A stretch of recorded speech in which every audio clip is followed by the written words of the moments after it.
Okay, hello AP scholars. We're looking at question 12 in the Unit 9 progress check multiple choice questions. So this one's a fun one. It's a lot of code to read in this one, which makes it especially hard.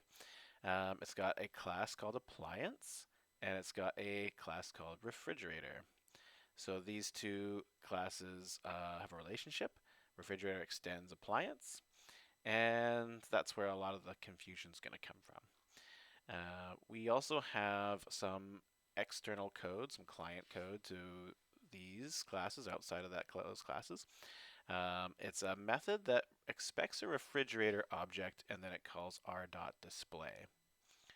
So we have here appliance A1 object. It's an appliance object, and we're going to make a refrigerator inside of it, and we're going to have these deets.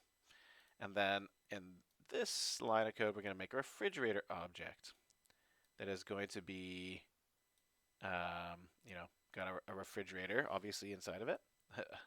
And then we're going to try to display features A1 and display features A2.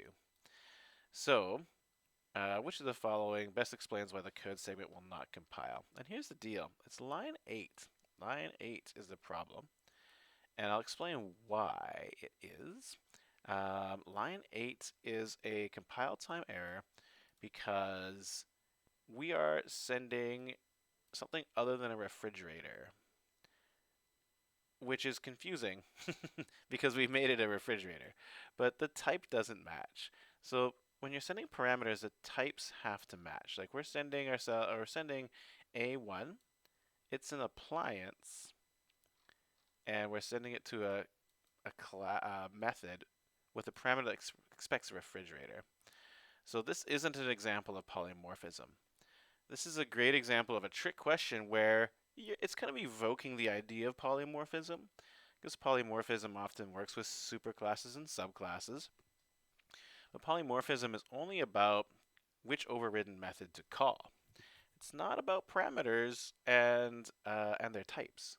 So for this type of situation, the parameter type has to match the type of the thing you send it, regardless of what's instantiated.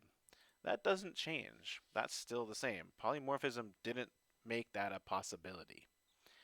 Its only its only uh, purpose, polymorphism, is to determine what overridden method to call. So don't make up new things that polymorphism can do when you see these questions. That's the reason why line 8 is the problem. So when you send a parameter, make sure that the types match. Okay, that's the story. Thanks, AP Scholars. Let me know if you have more questions on that.